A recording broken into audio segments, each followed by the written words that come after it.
Presiden Jokowi dihujani kritik dari sejumlah sivitas akademika yang kecewa terhadap langkah kepemimpinan Presiden. Jokowi menyebut kritik itu adalah hak demokrasi. Keprihatinan dunia kampus atas demokrasi di Indonesia semakin meluas. Hari ini, akademisi Universitas Indonesia menyampaikan seruan kepada Presiden Jokowi agar netral di Pilpres 2024. Guru Besar Antropologi Hukum UI menyebut jangan mengorbankan Indonesia untuk kepentingan politik sesaat dan nepotisme. Karena itu jangan rusak Indonesia. Indonesia pernah menjadi besar. Dan jangan rusak hari ini hanya untuk kepentingan politik sesaat. Hanya untuk mementingkan kepentingan nepotisme keluarga. Kami tidak akan tinggal diam. Kami, Sivitas Akademika UI, akan terus mengawasi apa yang terjadi di luar sana. Hal yang sama juga disuarakan Sivitas Akademika Universitas Hasanuddin Makassar, Sulawesi Selatan. Sivitas Akademika Unhas menegaskan agar pemerintah dan aparat hukum tetap di koridor demokrasi. Forum Guru Besar dan Dosen Universitas Hasanuddin Makassar mengeluarkan pernyataan sikap sebagai berikut. 1. Senantiasa menjaga dan mempertahankan Pancasila dan Undang-Undang Dasar 1945 dalam pelaksanaan pemilu sebagai instrumen demokrasi.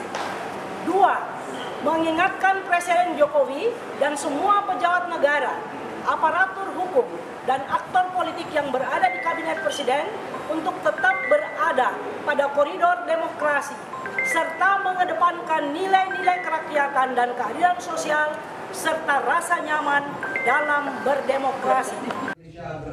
Di Padang, Sumatera Barat, Sivitas Universitas Andalas mendesak Jokowi untuk tidak menggunakan kekuasaan yang berpotensi pada kecurangan pemilu. Massa juga menolak segala bentuk praktik politik dinasti dan pelemahan institusi demokrasi. Nama Sivitas Akademika Universitas Andalas menyatakan 1. Menolak segala bentuk praktek politik dinasti dan pelemahan institusi demokrasi. Gunakan kekuasaan yang berpotensi terjadinya segala bentuk praktek kecurangan pemilu. Presiden Joko Widodo menanggapi kritik dari Sivitas Akademika berbagai universitas terkait demokrasi jelang pemilu. Jokowi mempersilahkan setiap orang berbicara dan berpendapat sebagai hak demokrasi. Itu hak demokrasi, setiap orang boleh berbicara, berpendapat, silahkan. Ya. Jika dilihat dari peringkat demokrasi, Indonesia cenderung menurun. Tahun 2018 di peringkat 65, kemudian tahun 2019 naik di peringkat 64. Lalu tahun 2020 stagnan di peringkat 64. Tahun 2021 naik di peringkat ke-52 dan turun di tahun 2022 ke peringkat 54. Kemudian peringkat Indeks Persepsi Korupsi Indonesia cenderung anjlok selama periode kedua Presiden Joko Widodo. Tahun 2019 Indonesia berada di peringkat 85, kemudian tahun 2020 di peringkat 102.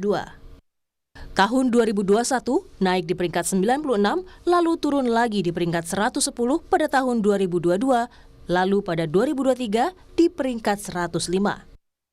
Peringkat hukum Indonesia dari 142 negara tahun 2023 ada di posisi ke-66.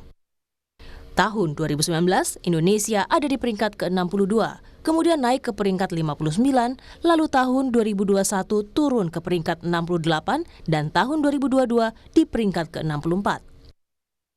Hujan kritik untuk Presiden Jokowi di penghujung pemerintahannya jadi pengingat. Presiden dan penyelenggara negara harus mengembalikan demokrasi yang bermartabat di Indonesia. Tim Liputan, Kompas TV.